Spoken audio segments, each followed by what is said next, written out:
जय मसीह की भी प्रेज द लॉर्ड। आप सभी को प्रभु यीशु मसीह के नाम से सलाम। आज मैं आप लोगों से बात करना चाहता हूँ हमारे स्वर्गीय अधिकार के विषय में। हमने आज से 2 दिन पहले 26 जनवरी को हमने अपना गणतंत्र दिवस सेलिब्रेट किया और बहुत खूबसूरती के साथ हम लोगों ने इस दिन को सेलिब्रेट किया। हर एक शासकीय जो क्षेत्र होते हैं, जो प्राइवेट क्षेत्र हैं, हर कोई हमारे भारतीय तिरंगे को लहराता है और उस दिन तिरंगे को आदर दिया जाता है। और उस दिन संविधान का निर्माण किया गया था 1950 में बाबा भीमराव अंबेडकर जी के द्वारा, जिन्होंने हमें एक खूबसूरत संविधान दिया। और उस संविधान में बहुत सारे हमारे जो कर्तव्य होते हैं, हमें भारत देश के प्रति, हम भारत देश के नागरिक होने के नाते हमें कुछ कर्तव्य दिए गए हैं हमारे, और हमें उसके साथ ही साथ कुछ अधिकार भी दिए गए। कर्तव्य अर्थात आज्ञाएं, और अधिकार मतलब प्रतिज्ञाएं जिसका हम इस्तेमाल कर सकते हैं। अधिकारों का इस्तेमाल हम कर सकते हैं। जैसे हमने मान के चलो, जैसे हम लोगों ने कहीं पर एक ज़मीन को ख़रीदा है और उस ज़मीन को ख़रीदा और हमने रजिस्ट्री कराया है और वो ज़मीन हमारा है। लेकिन कई बार ऐसा हमको देखने के लिए मिलता है कि जो उस क्षेत्र के जो कुछ लोग होते हैं, जो बदमाश किस्म के होते हैं, वो लोग उस ज़मीन पर गैर कानूनी ढंग से उसे हथियाने का कोशिश करते हैं, अपना दावा पेश करते हैं। और ऐसे में जिनको हमारे संविधान के विषय में पता नहीं है, वो क्या करते हैं, वो डर जाते हैं और पीछे हट जाते हैं और ये सोचते हैं कि अब इनसे कौन पंगे लेगा और कौन इनसे लड़ेगा। लेकिन जिन्हें संविधान में दिए गए अधिकारों के बारे में पता है, वो जाएगा और सबसे पहले थाने में एफआईआर लिखाएगा। और जब थाने में एफआईआर लिखाएगा और उसके ऊपर कार्रवाई करने के लिए वो एक प्रक्रिया में आ जाएगा, एक प्रोसेस में आ जाएगा वो। और वो धीरे धीरे वो ये प्रोसेस उसको जीत दिलाएगा, क्योंकि उसने इस ज़मीन को ख़रीदा है, उसने इस ज़मीन पर अपनी रजिस्ट्री कराई है और ये ज़मीन उसका है। हालेलुया। ऐसे ही मेरे दोस्तों, मैं आपको वो बताना चाहता हूँ कि परमेश्वर की वो प्रतिज्ञाएं जो है वो हमारी है। परमेश्वर की वो प्रतिज्ञाएं जो यीशु मसीह पर विश्वास करते हैं, उसके संतान होने के द्वारा, उसके वारिस होने के द्वारा, वो सारी वो प्रतिज्ञाएं आज हमारे जीवन में हमारे लिए पूरी की जाती है। क्योंकि यीशु मसीह ने आज से 2018 साल पहले उन सारे वो प्रतिज्ञाओं को भी जीत कर हमें दे दिया है, हमें दे दिया है। आज आज मेरे दोस्तों, मैं आपको बताना चाहता हूँ, जो हम मसीही लोग हैं वो परेशान हैं अपनी परिस्थितियों में। कई लोग बीमारी में जूझ रहे हैं, कई लोग गरीबी में जूझ रहे हैं, कई लोग मानसिक समस्याओं में जूझ रहे हैं। लेकिन परमेश्वर ने हमें प्रतिज्ञाएं दी है, हमें स्वर्गीय संविधान दिया है, उसमें कुछ हमें अधिकार दिए हैं। परमेश्वर ने बोला है कि मेरे को कोड़े खाने से तुम चंगे हो चुके हो, लेकिन उसके बावजूद भी हम आज बीमार हैं। परमेश्वर ने कहा है अपनी सारी चिंता हमें दे दो, मुझे दे दो, उसके बावजूद आज हम चिंताओं में हैं। परमेश्वर ने कहा है अपना बोझ मुझ पर डाल दो, लेकिन उसके बावजूद आज हम लोग एक बोझ से भरा हुआ जो जीवन जी रहे हैं। हमारे चेहरे में उदासी छाई रहती है, हमारे हमारे चेहरे में उदासी छाई रहती है। आज आज हम लोग एक श्रापित जीवन जी रहे हैं। हमारे हमारे घरों में एक ही प्रकार के पाप हर एक सदस्यों के द्वारा किया जा रहा है। हमारे घरों में मिसकैरेज हो जाते हैं, हमारे घरों में असमय मृत्यु आ रही है। हमारे घरों में ऐसे बहुत सारी बातें हैं जो वो नहीं होना चाहिए, और जो परमेश्वर के वो वचन में वो प्रतिज्ञाएं नहीं है, उसके बावजूद हो रही है। मैं आपको बताना चाहता हूँ, कारण ये है कि हम अपने स्वर्गीय संविधान में जो जो बाइबल है, उसमें जो हमें प्रतिज्ञाएं दी गई है, जो हमें अधिकार दिए गए हैं, हम उससे अनजान हैं अब तक। आपको मैं यहोशू की किताब में ले जाना चाहता हूँ। जब मूसा, जो परमेश्वर का दास था, जब मर गया और परमेश्वर ने यहोशू को चुना और उसे बोला उठ और खड़ा हो, और प्रतिज्ञा का वो वह देश जिसे मैं मूसा को वो भेजा था पाने के लिए, वो मर चुका है, अब मैं तुझे भेजता हूँ और वो देश मैं तुझे दे देता हूँ। और यहाँ पर परमेश्वर ने बोला कि वो प्रतिज्ञा का देश, वो कनान का देश मैं तुझे दे देता हूँ। लेकिन दोस्तों, मैं आपको बताना चाहता हूँ कि वो देश यहोशू को ऐसे ही नहीं मिल गया। उस देश को पाने के लिए यहोशू को भी युद्ध लड़ना पड़ा। उस देश को पाने के लिए यहोशू को भी युद्ध लड़ना पड़ा। और मैं आपको बताना चाहता हूँ कि परमेश्वर ने आज सारी वो प्रतिज्ञाएं हमें दे दी है। और यहोशू को उस देश को पाने के लिए भी युद्ध इसलिए लड़ना पड़ा मेरे दोस्तों, क्योंकि उन देशों पर, उन आशीषों पर शैतान अपने अधिकार को बना कर रखा हुआ था और वो हटना नहीं चाहता था। हालेलुया। शैतान हमारी आशीषों पर अपने अपने वर्चस्व को बना कर रखा है। वो गैर कानूनी ढंग से उन अधिकारों पर बैठा हुआ है मेरे दोस्तों। वो उन हमारे जो आशीष है, हमारी जो हमें जो प्रतिज्ञाएं परमेश्वर की ओर से दी गई है, उन प्रतिज्ञाओं के ऊपर वो बैठा हुआ है।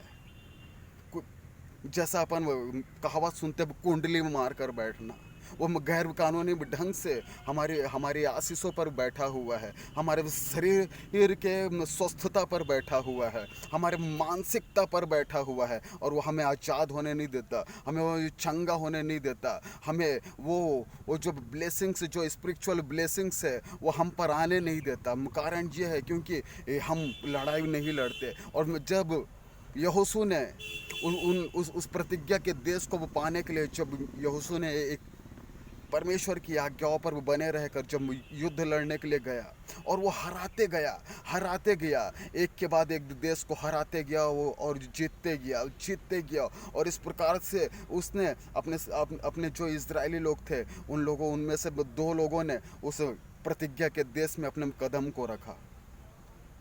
और मैं आपको बताना चाहता हूँ, आज हम समस्याओं में हैं। आज परमेश्वर की वो प्रतिज्ञा यदि आज हमारे जीवन में पूरी नहीं हो रही है, तो मैं आपको बताना चाहता हूँ दोस्तों, हमें एक युद्ध लड़ने की ज़रूरत है। अब पुराने नियम में जब युद्ध होते थे, वो तलवारों से होते थे, वो चाकुओं के द्वारा होते थे। लेकिन अब जो हमारा युद्ध है वो प्रार्थना है, वो युद्ध स्थल हमारा वो प्रार्थना है। और उस युद्ध स्थल में हमें जाकर, हमें प्रार्थनाओं में अपने घुटने को टिकाकर हमें ये अंगीकार करने की ज़रूरत है। आज जो हमारे हथियार है मेरे दोस्तों, वो है हमारे शब्द ही हमारी तलवार है, वही हमारे युद्ध का वो अस्त्र है। और आज हमें अपने शब्दों के द्वारा परमेश्वर की प्रतिज्ञाओं को हमें अंगीकार करने की जरूरत है। हमें ये बोलने की जरूरत है, प्रभु मैं श्रापित नहीं, मैं आशीषित हूँ, क्योंकि आपका वचन कहता है जो काट पर लटकाया जाता है वो श्रापित है, और आपने मेरे श्रापों को अपने ऊपर ले लिया है। आज अगर हम बीमारी में हैं, तो आज हमें यह कहने की आवश्यकता है, ओ प्रभु आपने मेरी बीमारियों के लिए अपने दाम को चुका दिया है। हालेलुया। आपने दाम चुका दिया है, और आपने कोड़े भी खाया है मेरे लिए, ताकि मैं भी चंगा हो जाऊं। यदि आज हम किसी प्रकार के पापों में हैं मेरे दोस्तों, तो हमें इस प्रतिज्ञा के वचन को बोलने की आवश्यकता है कि ओ प्रभु आपके लहू में छुटकारा है, अर्थात पापों की क्षमा। यदि हम प्रभु यीशु मसीह के लहू के वचनों को अगर हम रोज रोज अंगीकार करते रहें, ओ प्रभु आपका जन्म इसलिए हुआ कि मैं पापों से छुड़ाया जाऊं, आपका जन्म इसलिए हुआ, और प्रभु आप मेरे जीवन में जन्म लीजिए और मुझे वो पापों से छुटकारा दीजिए। हम जब इस प्रकार के शब्दों को हम प्रार्थनाओं में अंगीकार के द्वारा बोलते हैं, मेरे दोस्तों मैं आपको बताना चाहता हूँ, हमारे जो जीवन में वो अद्भुत सृष्टि होने लगती है, वो सुपरनेचुरल सृष्टि होने लगती है। जैसा परमेश्वर ने उत्पत्ति में सृष्टि को बनाते समय, वैसे जैसे परमेश्वर ने शब्द दिए, वैसे वैसे इस सृष्टि का वो वैसा ही निर्माण होता चला गया। बाइबल ये बताती है कि तेरे जीव में अधिकार है, तू इसका जैसा उपयोग करेगा वो वैसा ही तेरे लिए हो जाएगा। परमेश्वर का वो वचन कहता है, मेरे पुत्र के नाम से तुम जो कुछ मांगोगे वो तुम्हारे लिए हो जाएगा, और वरन प्रतितिप कर लो कि वो तुम्हारे लिए हो गया। हालेलुया। आज हमें आवश्यकता है मेरे दोस्तों कि हमें अपने अधिकारों को भी जानने की और उन अधिकारों के अनुसार हमें अपनी प्रतिज्ञाओं को अपने ऊपर घोषित करने की, हमें हर दिन एक घोषणा करने की ज़रूरत है खुद के लिए कि प्रभु मैं श्रापित नहीं, मैं आशीषित हूँ। ओ प्रभु मैं भी चिंताओं में नहीं, लेकिन मैं चिंता मुक्त हूँ। ओ प्रभु मैं भी बीमारी में नहीं, लेकिन मैं रोग मुक्त हूँ। ओ प्रभु ओ मैं गरीबी में नहीं, लेकिन आपकी आशीषों में चलता हूँ। ओ प्रभु मेरे जॉब के क्षेत्र में परेशानी में नहीं, और लेकिन प्रभु मैं उन्नति में हूँ। हालेलुया। और इस प्रकार से जब हम अपने विश्वास के द्वारा जब दिन प्रतिदिन जो चीज़ें नई भी हो रही है, और उस चीज़ों के लिए जब हम लोग एक युद्ध में जाते हैं घुटनों में अंगीकार के द्वारा, तो मैं मेरे दोस्तों मैं आपको बताना चाहता हूँ, जैसा परमेश्वर ने सृष्टि की रचना की अपने अपने शब्दों के द्वारा, वो वैसा ही है हमारे भी जीवन में भी वैसे ही सृष्टि हो जाएगा। क्योंकि परमेश्वर ने कहा है, मैं जितनों ने प्रभु यीशु मसीह को उद्धारकर्ता के रूप में ग्रहण किया है, उतनों ने परमेश्वर के संतान होने का अधिकार को पाया है। और जो उसके संतान है वो उसके वारिस भी होंगे, और वो परमेश्वर के राज्य के वारिस होने के नाते स्वर्ग में किसी भली वस्तु की कमी और घटी नहीं है, स्वर्ग में किसी प्रकार की बीमारी नहीं है, और हम उसके राज्य के वारिस हैं। और हमें अपने आशीषों को, अपने परमेश्वर की प्रतिज्ञाओं को हमें घोषणा करने की ज़रूरत है। हमें अपने जीवन में घोषणा करने की ज़रूरत है। यीशु मसीह के सामर्थ्य नाम से हमें वो नाम दिया गया है जो सब नामों में श्रेष्ठ है, और हर एक बीमारी, हर एक श्राप, हर एक तकलीफ़ें, हर एक चिंता, हर एक बीमारी यीशु के नाम के आगे घुटना टेकती है। हमें ये बात पता होना चाहिए मेरे दोस्तों, घुटना टेकती है।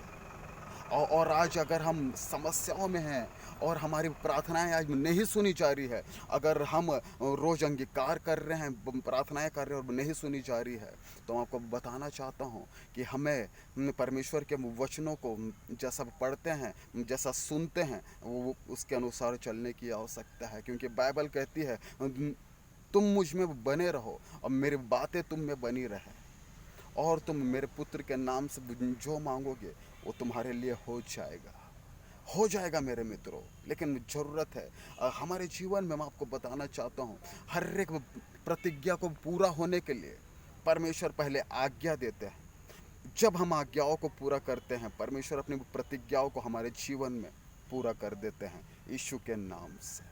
Hallelujah, hallelujah. और इस प्रकार से यहोशू ने परमेश्वर के द्वारा वो बोला गया शब्द कि कनान का देश मैं तुझे देता हूँ, मैं तुम्हें देता हूँ, और उसने युद्ध को लड़ना चालू किया और हर एक उस शैतान के सामर्थ्यों को, हर एक शैतान के अधिकार को गिराते गया, हराते गया। उसने यरीहो की दीवार को गिरा दिया, केवल परमेश्वर के बोले गए शब्द को अपने जीवन में लागू करने के द्वारा, उस शब्द पर विश्वास करने के द्वारा। और जब भी हम प्रतिज्ञाओं को अपने जीवन में घोषित करें, तो मेरे दोस्तों संदेह करने की आवश्यकता नहीं है, क्योंकि हमारा वो परमेश्वर जब कह देता है वो पूरा करने में सामर्थ्य है, क्योंकि वो जीवित है और वो आपका और मेरा बनाने वाला है, और वो अपनी प्रतिज्ञाओं को पूरा करने में सामर्थ्य और विश्वास योग्य है। वो जानता है कि वो कैसे इनके जीवन में हम अपनी प्रतिज्ञाओं को पूरी करूँगा। और जब उसकी प्रतिज्ञा पूरी होने में विलंब हो मेरे दोस्तों, तब घबराने की आवश्यकता नहीं है। वो चीज़ें आ रही है, आत्मिकता के क्षेत्र में आ रही है, आपको घोषित करने की ज़रूरत है। और जब आप घोषणा करो, उसके बाद आपके जीवन में पूरी ना भी हो, तो मेरे दोस्तों उस चीज़ों को विश्वास के द्वारा अंगीकार करने की ज़रूरत है। उस चीज़ को यह मान लेने की ज़रूरत है कि वो चीज़ें मेरे जीवन में पूरी हो चुकी है। वो भले वो ना दिखे, लेकिन आत्मिकता के क्षेत्र में वो हमारे लिए हो चुकी है मेरे मित्रों। विश्वास के साथ चले, हमारा परमेश्वर विश्वास योग्य है, और वो हमें कभी भी हताश और निराश होने नहीं देगा। आज हम जिन पापों में हैं, लेकिन जब हम लहू के वचनों को जब हम अंगीकार करते हैं, जब अपने ज़ुबान से बोलते हैं, मैं आपको बताता हूँ उसका लहू हमें हर एक पापों से छुटकारा देने लगता है। यदि हम श्रापित में हैं, अगर हम श्रापों में हैं, श्रापों की जो किस्में होती है वो अगर हमारे जीवन में तो हमको बताना चाहता हूँ, हर दिन उन उन श्रापों को आप यीशु मसीह के क्रूस की ओर ट्रांसफ़र करते जाओ, ट्रांसफ़र करते जाओ। यीशु के क्रूस की ओर भेज दो, उस पर भी डाल दो, और वहाँ से प्रभु हमें आशीष को देगा। हालेलुया। इन भेदों को हमें जानने की ज़रूरत है, ताकि आपको मैं बताना चाहता हूँ, कई सारे लोग जो हमारी जो ब्लेसिंग्स होते हैं उस पर शक संदेह करते हैं, लेकिन यीशु मसीह जो थे, उन्होंने अपनी सेवकाई के दौरान उनके साथ एक एक भंडारी चलता था। वो अपने लिए एक खजांची को रखे थे, वो है यहूदा इस्करियोती। देखो, मैं आपको बताना चाहता हूँ कि यदि हम मसीह में हैं तो हम हर चीज़ से ब्लेसेड हैं, हम हर चीज़ से ब्लेसेड हैं। हमें किसी भी चीज़ में हमें अपने आप को कम आंकने की ज़रूरत नहीं, क्योंकि दाम चुका दिया गया है मेरे दोस्तों, दाम चुका दिया गया है। जब यीशु मसीह कुछ ना करके उनकी सारी ज़रूरत ऊपर से आती थी और उत्तम उत्तम चीज़ें आती थी, तो अब सोचो भी मेरे दोस्तों, जब बलिदान हो चुका है तो हमारे लिए और कितनी कितनी उत्तम से उत्तम वस्तुएं आएंगी। लेकिन मेरे दोस्तों, ज़रूरत है तो केवल आज्ञाओं को मानने की। अगर हम उसमें बने रहेंगे और उसकी बातें हम में बनी रहेगी, तो मेरे दोस्तों, मैं आपको बताना चाहता हूँ, सब बातें हमारे लिए हाँ और आमीन में हो चुकी है। Hallelujah, hallelujah. प्रभु आप सबको बहुत आशीष दे, और मैं ये विश्वास और आशा करता हूँ कि इन वचनों के द्वारा आपने मुझे ज़रूर आशीषों को प्राप्त किया है। और यदि ये वीडियो आपको वो पसंद आए और आपने इससे आशीष पाया है, तो मैं भी चाहता हूँ दोस्तों, इसे अपने दोस्तों के साथ भी शेयर करें। प्रभु आप सबको बहुत बहुत आशीष दे। जय मसीह की।